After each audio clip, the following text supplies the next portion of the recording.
되면 늘 하는 게 있죠. 우리 좌우 앞뒤 분들에게 잘 오셨습니다, 반갑습니다, 환영합니다 이렇게 인사하실까요? 예. 할렐루야. 예. 제가 한 이틀 정도 됐나요? 우리 안사람과 한 이야기를 좀 공개하고 싶어요. 예.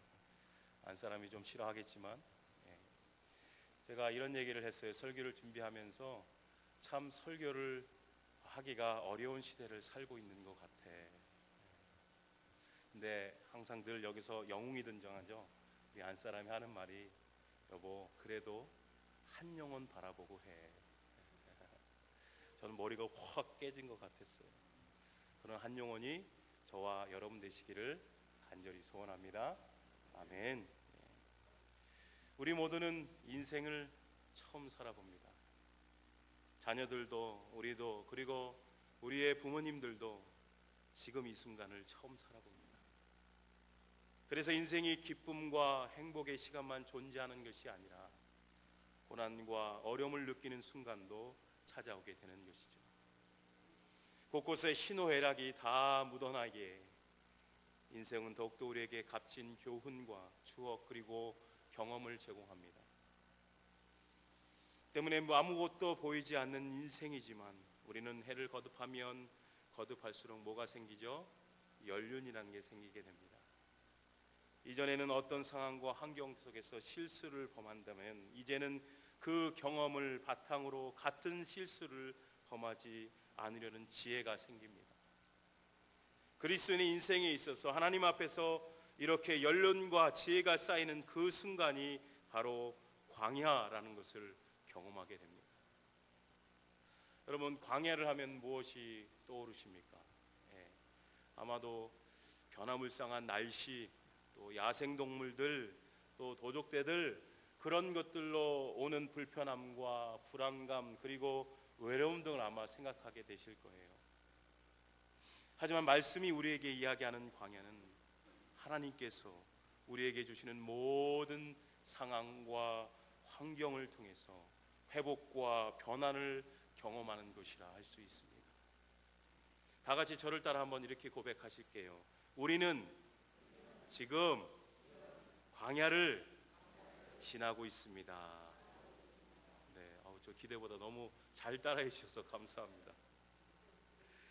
우리 모두는 지금 은혜 가운데 주어진 인생이라는 광야를 지나고 있습니다. 그 광야를 통해 우리를 향한 하나님의 한량없는 사랑과 은혜를 경험하시는 저와 여러분 되시기를 간절히 소원합니다. 아시는 것과 같이 본문은 쫓기는 다윗과 쫓는 사울을 중심으로 사건이 전개되고 있습니다. 하지만 말씀의 진짜 주인공은 하나님이십니다.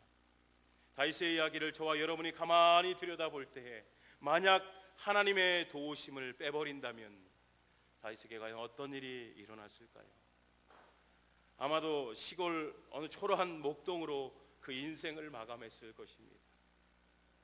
그런데 하나님은 그 목동을 사용하셔서 이스라엘을 이끄는 왕으로 오실 메시아 예수 그리스도의 조상으로 삼아 주셨습니다.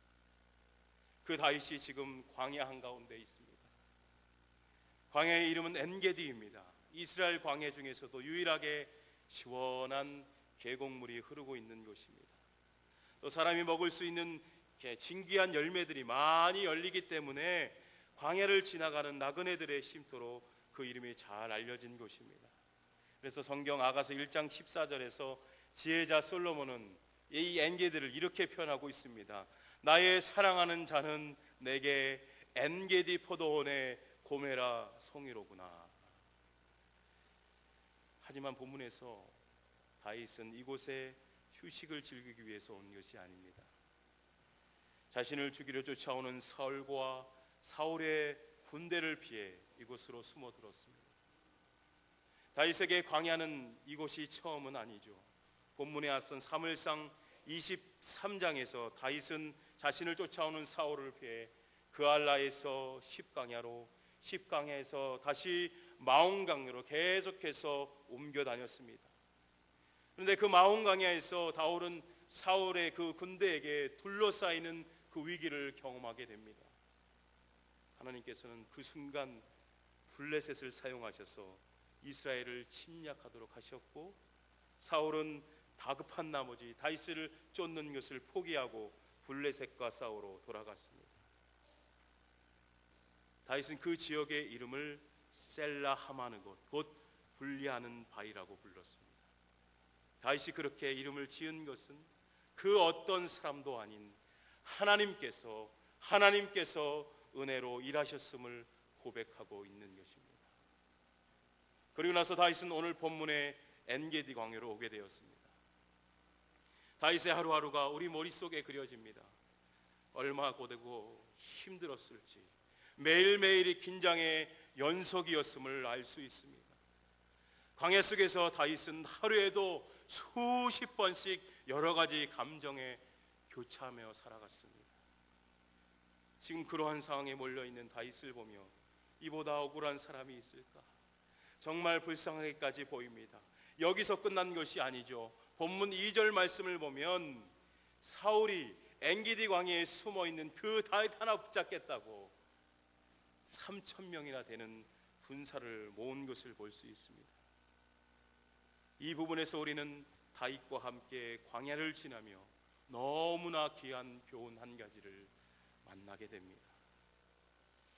결국 광야라는 삶의 여정 가운데 믿고 의지하며 바라볼 분은 오직 만군의 주 여호와 하나님밖에 없다는 사실입니다. 사랑하는 이곳에 모인 믿음의 형제 자매 여러분, 우리 인생 가운데 정말 많이 배신을 경험하지 않습니까? 그리고 인간관계 가운데 적지 않은 고통과 그 어려움이 배신을 경험함으로 시작되었음을 우리는 알고 있습니다. 오늘날 범죄 중에서도 사기 사건이 연일 끊이지 않는 것을 보면 사람은 정말 사랑의 대상이지 믿음의 대상이 아니라는 사실을 다시 한번 깨닫게 됩니다. 사업을 하면서, 심지어 같은 직장 동료 사이에서, 교회 일꾼들 사이에서 오늘의 아군이 내일의 적군이 되어 돌아오는 것을 경험합니다. 아무리 친분이 있는 관계라 할지라도 현 시대에서 개인의 삶을 타인에게 조금이라도 나누는 것은 위험한 일이 되어버렸습니다. 가족도 신뢰하지 못하는 시대를 우리는 지금 살고 있습니다. 저는 설교를 준비하면서 불안 광야를 살아가는 다윗과 오늘날 우리의 심정이 잘 녹여져 있는 한 찬양이 떠올랐어요. 그 가사를 여러분과 함께 나누고 싶습니다. 제가 불러드리면 더 좋지만 가사는 오늘 가사만 불러드릴게요. 그 이름은 광야를 지나며입니다. 왜 나를 깊은 어둠 속에 홀로 두시는지, 어두운 밤은 왜 그리 길었는지, 나를 고독하게, 나를 낮아지게, 세상 어디도 기댈 곳이 없게 하셨. 광야에 서니 주님만 내 도움이 되시고 주님만 내 빛이 되시는, 내 친구 되시는 광야. 주님 손 놓고는 단 하루도 살 수 없는 곳 광야에 서니. 계속해서 우리를 고통 가운데 몰아넣는 원수들이 가득한 가운데 하나님과 맞잡은 관계의 손을 놓고는 단 하루도 살 수 없는 그 광야를 통해 우리는 하나님을 더 알아가는 친밀한 교제 가운데 들어갈 수 있게 됩니다. 할렐루야, 아멘. 다윗도 이러한 시로 광야에서 화답하고 있습니다. 시편 63편 1절에서 3절까지 말씀입니다. 하나님이여, 주는 나의 하나님이시라. 내가 간절히 주를 찾되 물이 없고 마르고 곰핍한 땅에서 내 영혼이 주를 갈망하며 내 육체가 주를 앙모하나이다. 내가 주의 권능과 영광을 보려 하여 이와 같이 성소에서 주를 바라보았나이다. 주의 인자가 생명보다 나음으로 내 입술이 주를 찬양할 것이다. 아멘. 혹시 지금 여러분 옆에, 앞에, 뒤에 앉아 계시는 그분이 여러분 원수이십니까? 직장 동료가 교회에서 함께 사역을 하는 그 동역자가 원수입니까? 실제로 여러분 주변에 여러분의 마음을 상하게 하거나 아프게 하는 사람들이 가득하다면 그럴 때마다 이렇게 고백하십시오. 주님, 나는 지금 다윗과 같이 광야를 지나고 있습니다. 하나님께서 나와 그 광야를 통해 더욱 가까워지시기를 원하십니다. 그리스도인의 진정한 거룩은 바로 하나님과의 관계 회복을 통해 이루어집니다. 그렇게 만들어진 우리 안에 거룩의 흔적은 반드시 어디에서 나타나요? 이웃을 사랑하고 한 영혼을 사랑하는 데 드러나게 되어 있습니다. 그러므로 거룩과 구별됨이 만들어지는 장소도 결국 광야라는 사실입니다. 그 광야를 지나며 아무리 많은 원수들이 우리를 괴롭히며 위협한다 하여도 지쳐 쓰러지는 것이 아니라 오히려 하나님을 더욱 꽉 붙드시는 저와 여러분 되시기를 그리스도의 이름으로 간절히 축복합니다. 아멘. 우리는 다윗을 두고 하나님께서 사용하셨던 훌륭한 인물 정도로만 생각하고 정리하는 것을 볼 수 있습니다. 그런데 그의 일생 전체가, 그의 일생 대부분이 광야였다는 사실을 우리는 알아야 합니다. 어떻게 보면 한 집의 막내로 가장 사랑을 많이 받고 오냐 오냐 하며 자랐어야 했지만 그렇지 못했습니다. 출중한 형제들에 비해서 무시를 받고 집에서도 가장 얻어낸 일이라 할 수 있는 양을 돌보는 일을 맡았습니다. 그 광야 같은 벌판에서 수많은 시간 동안 홀로 양을 돌보게 하신 하나님은 골리앗을 한 방에 물리칠 수 있도록 준비시켜 주셨습니다. 그를 더욱 강하고 담대한 일꾼으로 성장시켜 주셨습니다. 또 하나의 증거가 오늘 본문 가운데 등장합니다. 다윗은 사울을 피하여 엔게디 광야 어느 굴 속으로 들어갑니다. 실제 엔게디 광야에는 수많은 굴들이 존재하고 있어요. 자연적으로 생긴 굴도 있지만 목동들이 그곳에 피난처로 사용하기 위해 파놓은 굴도 있습니다. 어떤 동굴이 정확히 다윗이 숨어 들어간 동굴인지는 알 수 없지만 우리가 주목해야 하는 것은 그 많은 동굴 중에 사울이 들어간 것이 하필이면 다윗이 숨어 있는 장소였을 것입니다. 말씀의 표현대로 한다면 사울은 지금 급한 용변을 보기 위해서 적당한 동굴을 찾아 들어간 것입니다. 밝은 곳에 있다가 갑자기 어두운 곳에 들어온 사울은 상황을 전혀 예측할 수 없었습니다. 하지만 동굴 안에 있었던 다윗과 그의 부하들은 모든 것을 지켜보고 있었습니다. 오직 사울만 자신이 죽임을 당할 수도 있다는 사실을 알아채지 못했어요. 본문 4절에서 다윗의 부하들이 다윗을 부추깁니다. 다윗의 사람들이 가로되 보소서, 여호와께서 당신에게 이르시기를 내가 원수를 내 손에 붙이리니 내 소견에 선한 대로 그에게 행하라 하시더니 이것이 그날이니라. 다윗이 일어나서 사울의 겉옷자락을 가만히 베니라. 다윗의 부하들은 이유 없이 시작된 그 지긋지긋한 이 광야 생활이 사울 왕을 살해함으로 끝날 것이라 기대했을 것이고 다윗과 함께 입궁에서 한 자리를 꼭 차지할 것이라는 인생 역전을 꿈꿨을 것입니다. 그런데 다윗은 부하들의 기대와는 다르게 사울의 목숨이 아니라 그의 겉옷자락만 베어버립니다. 그리고 단지 사울의 옷자락을 베었을 것인데 그로 인해 마음이 찔려 곧 양심의 가책을 느꼈다고 성경은 밝히 우리에게 증언하고 있습니다. 여기서 베었다라는 표현을 할렛이 살점이 베었다라는 것과 성경 원어상 같은 단어가 사용되고 있습니다. 한마디로 그 순간 죽었다는 것을 의미합니다. 다윗은 사울의 옷자락을 벤 것만으로도 하나님 앞에서 사울을 죽인 살인죄를 범했다는 것에 양심의 가책을 느꼈습니다. 지금 이 장면을 목격하고 충격에 빠진 부하들에게 다윗은 그 이유를 설명합니다. 본문 6절 말씀입니다.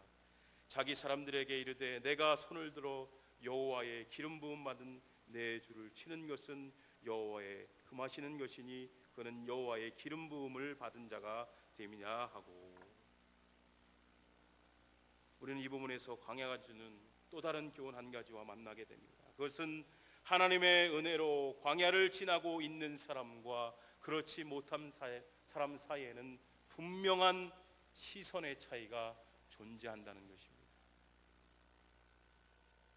지금 하나님의 기름 부으신 왕의 옷자락을 뵌 것만으로도 하나님 앞에서 양심의 가책을 느끼는 다윗의 시선과 그 유명한 사울은 천천히요 다윗은 만만이로다 편하나 때문에 질투심을 느껴서 다윗을 죽이겠다고 사방팔방으로 쫓고 있는 사울의 시선과는 분명한 큰 차이가 있습니다. 믿는 우리가 광야 같은 인생길을 살아가면서도 늘 이러한 시선의 차이, 시선의 갈릴길과 마주대하지 않습니까? 그 순간 하나님은 우리를 고와 같이 내버려 두지 않으시고 다윗과 같이 마음의 중심 가운데 양심이라는 장치를 두셔서 날마다 선한 길로 인도해 주시고 계십니다. 하지만 사도 바울의 고백과 같이 우리는 곤고한 사람입니다. 얼마나 비참한 사람인지 모릅니다. 하나님께서 그렇게 인도해 주시는 양심의 법을 따라 선한 길로 나아가지 못하고 우리의 생각보다 너무나 자주 죄의 길로 나아가는 것을 경험하게 됩니다. 저와 여러분은 지금 우리의 힘으로가 아닌 하나님의 은혜로 광야와 같은 인생길을 걸어가고 있습니다. 이것을 지금 믿으시면 주변에 일어나는 모든 일들과 상황들, 심지어 원수와 같은 사람까지도 이제는 다윗과 같이 우리 자신이 아니라 하나님의 시선으로, 하나님의 심정으로 바라보는 변화를 경험하게 되실 것입니다. 또한 로마서 12장 2절을 통해서 말씀하고 있는 현 세대를 향한 올바른 분별의 성장도 맛보게 될 줄 믿습니다. 우리 한번 읽어보실까요? 시작. 너희는 이 세대를 본받지 말고 오직 마음을 새롭게 함으로 변화를 받아 하나님의 선하시고 기뻐하시고 온전하신 뜻이 무엇인지 분별하도록 하라. 아멘. 그렇게 마음을 새롭게 함으로 변화를 받는 것, 하나님의 선하시고 기뻐하시고 온전한 뜻이 무엇인지를 분별할 수 있게 되는 것이 바로 광야입니다. 우리의 인생입니다. 얼마나 아름다운 인생입니까? 우리의 시선이 변화될 수밖에 없습니다. 하나님의 생각만 존재하고 하나님의 일하심만을 경험하는 광야를 지금 저와 여러분이 지나고 있습니다. 그 어느 누구도 피할 수 없는 길입니다. 모세도 40년이라는 광야의 시간을 걸쳐 자기 안에 있는 우상을 버려내고 오직 하나님만을 따르고 경외하는 사람으로 변화되었습니다. 모든 상황에서 하나님의 시선과 마음을 얻는 결과를 낳았습니다. 본문 이후 사무엘상 26장을 보시면 또다시 다윗이 사울을 죽일 수 있는 상황과 만나게 됩니다. 다윗은 거기서 흔들림 없이 인간적인 시선인 사울의 원수됨을 포기하고 그가 기름 부음 받은 자라는 하나님의 시선을 붙잡게 됩니다. 그렇게 모든 상황 가운데, 환경 가운데 다윗과 같이 하나님의 시선을 쫓는 지금 진리의 광야를 지나는 저와 여러분 되시기를 그리스도의 이름으로 다시 한번 축복합니다. 이제 마지막으로 광야를 통해 우리가 배울 수 있는 교훈은, 아무리 억울한 광야 인생길이라 하더라도 주님의 역전의 때를 잠잠히 기다린다면 결국 최후의 승리를 맛보게 된다는 것입니다. 우리는 오직 인내만이 참 소망을 열매로 얻을 수 있음을 잘 알고 있습니다. 본문 말씀을 보면 이제 막 동굴을 빠져나와 자기의 길로 가려 하는 사울에게 다윗이 두 번이나 비슷한 고백을 합니다. 먼저 12절 말씀입니다. 여호와께서는 나와 왕 사이를 판단하사 나를 위하여 왕에게 보복하시려니와 내 손으로는 왕을 해하지 않겠나이다. 또 15절 말씀, 그런즉 여호와께서 재판장이 되어 나와 왕 사이에 판결하사 나의 사정을 살펴 신원하시고 나를 왕의 손에서 건지시기를 원하나이다. 아멘. 다윗은 지금 자신이 심히 억울한 상황 가운데, 오해 가득한 상황 가운데 놓여 있었다는 사실을 충분히 파악하고 있었고 알고 있었습니다.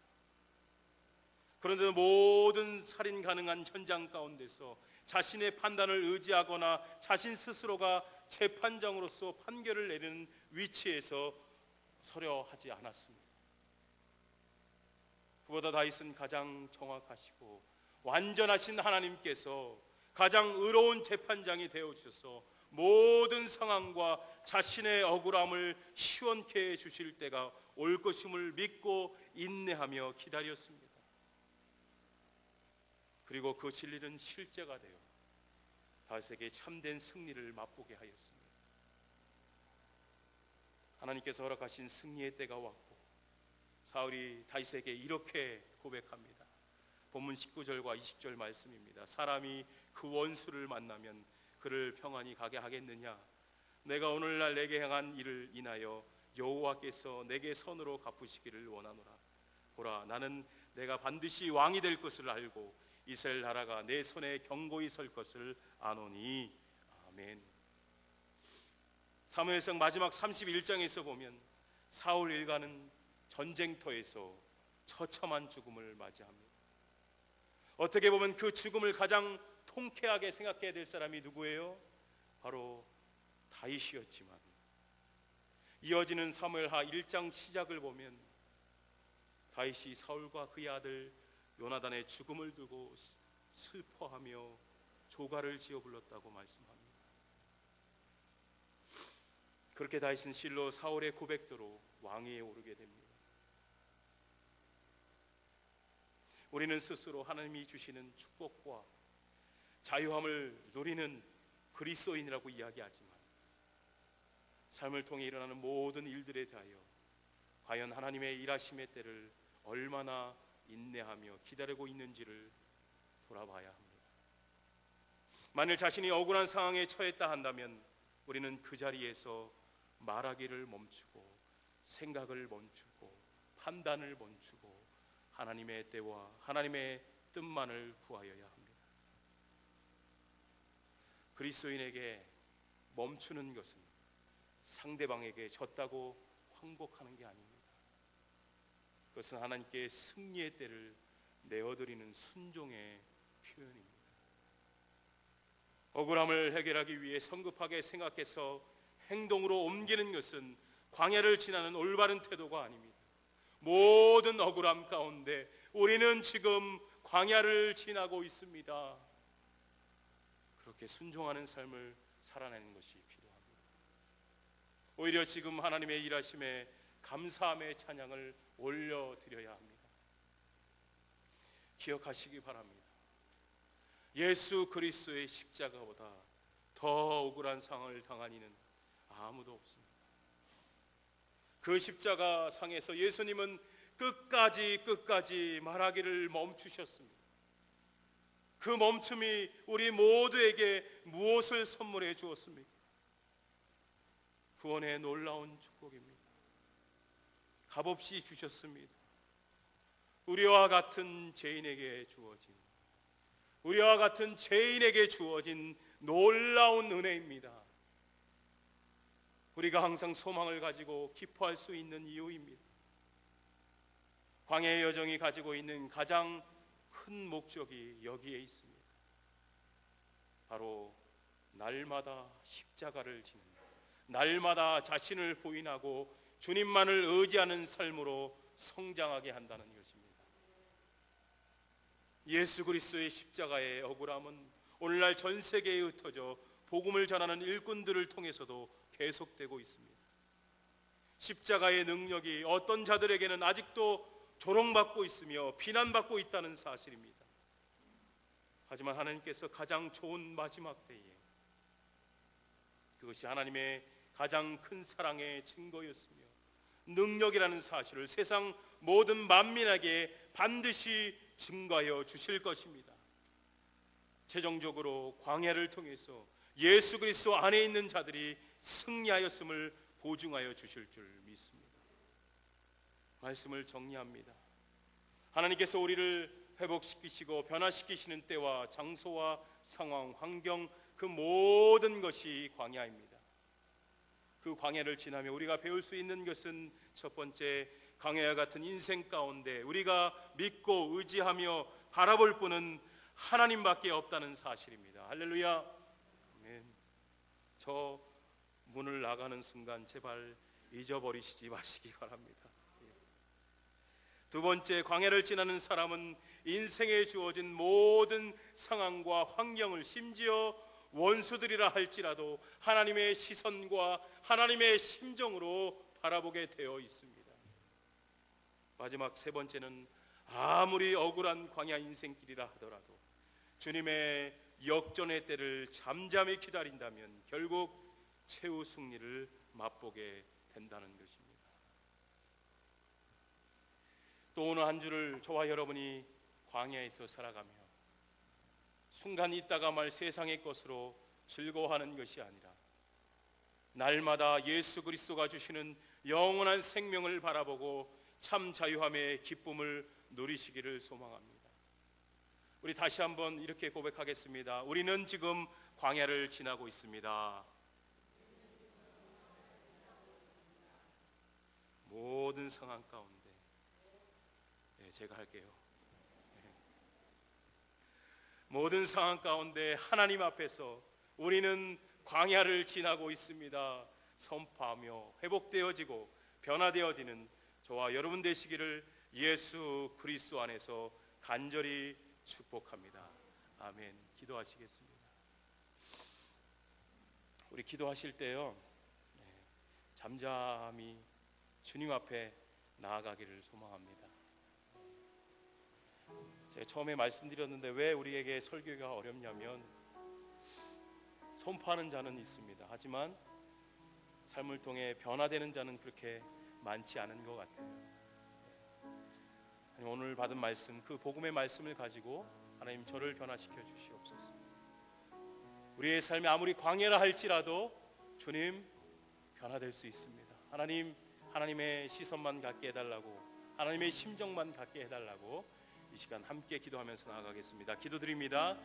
하나님 감사합니다. 오늘도 주님 광야를 지나고 있습니다. 광야를 살아가고 있습니다. 하나님 부족한 우리를 붙들어 주시옵소서. 아버지 기도합니다. 날마다 주님을 바라봅니다. 아버지 아무리 억울한 상황이 다가온다 하더라도 아버지 주님과 맞잡은 그 손을 아버지 떼지 않게 도와주시옵소서. 주님 안을 밟아놓은 그 시선을 아버지 놓지 않게 도와주시옵소서. 오직 하나님만을 바라보겠습니다. 모든 상황 가운데서 우리의 언어가, 우리의 마음이, 우리의 행동들이 예수 그리스도와 닮아가게 하여 주시옵소서. 감사합니다. 모든 말씀 우리 주 예수 그리스도의 이름으로 기도드립니다. 우리 다 같이 일어나셔서 함께 찬양하시겠습니다.